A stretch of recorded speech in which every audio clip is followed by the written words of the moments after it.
আন্তর্জাতিক ক্রিকেটে বাংলাদেশ জাতীয় দলের সাফল্যে মুগ্ধ লঙ্কান কিংবদন্তি ক্রিকেটার কুমার সাঙ্গাকারা।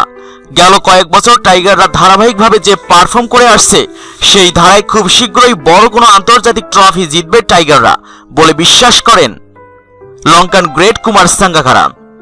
সম্প্রতি একান্ত এক সাক্ষাৎকারে তিনি বলেন, সঠিক পরিচর্যা পেলে মেহেদী হাসান মিরাজ, মোস্তাফিজরাও একদিন বিশ্বসেরা হবে।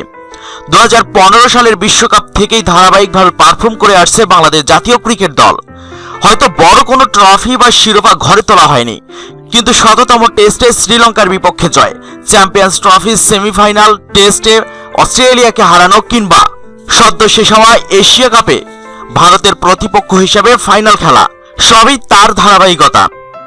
শ্রীলঙ্কার জাতীয় দলের সাবেক অধিনায়ক কুমার সাঙ্গাকারা জানান, গেল কয়েক বছরে বাংলাদেশের ক্রিকেটের উত্থান অভাবনীয়। অনেক দল আছে যারা শুধু দেশেই ভালো করে, কিন্তু মাশরাফি সাকিবরা আইসিসির ইভেন্টগুলোতেও ক্রমাগত ভালো করে আসছে। শ্রীলঙ্কার বিপক্ষে টেস্ট এবং ওয়ানডে সিরিজ জিতেছে তারা।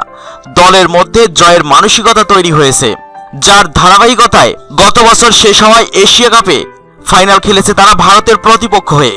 সেখানে আমরা তাদের দেখেছি সেই ফাইনাল ম্যাচে চ্যাম্পিয়নদের মতো ফাইট দিয়েছে তারা, যা তাদের সাফল্য এনে দেবে। আমার বিশ্বাস খুব শীঘ্রই বড় কোনো ট্রফি জিতবে বাংলাদেশ, সেটা এশিয়া কাপেই হোক, চ্যাম্পিয়ন্স ট্রফি হোক কিংবা বিশ্বকাপ হোক। সিনিয়রদের পাশাপাশি মিরাজ, মোস্তাফিজ, মোসাদ্দেকদের মতো দারুণ কিছু প্রতিভাবান ক্রিকেটারও উঠে এসেছে গেল কয়েক বছরে। কিন্তু সাকিব, মাশরাফিদের মতো সেরা হতে হলে কি করতে হবে? শুধু মাঠের খেলা নয়, গুরুত্বপূর্ণ মাঠের বাইরের জীবনও। বিভিন্ন গণমাধ্যম থেকে শুরু করে বড় বড় গ্রেট ক্রিকেটাররাও সব দলকেই কিছু না কিছু টোটকা দিয়ে দিচ্ছেন। সাঙ্গাকারা জোর দিলেন শৃঙ্খলায়, একই সঙ্গে বলে দিলেন সফল হওয়ার টোটকা।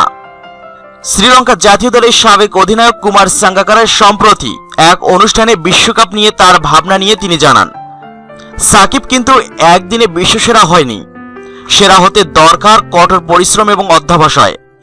মাশরাফি, মুশফিক আর সাকিবদের মতো ক্রিকেটারদের সঙ্গে এক দলে খেলছে মিরাজ, মোসাদ্দেক, মোস্তাফিজরা। দিনে দিনে তারা আরও পরিণত হবে, কিন্তু গুরুত্বপূর্ণ হলো শৃঙ্খলাজনিত জীবনযাপন।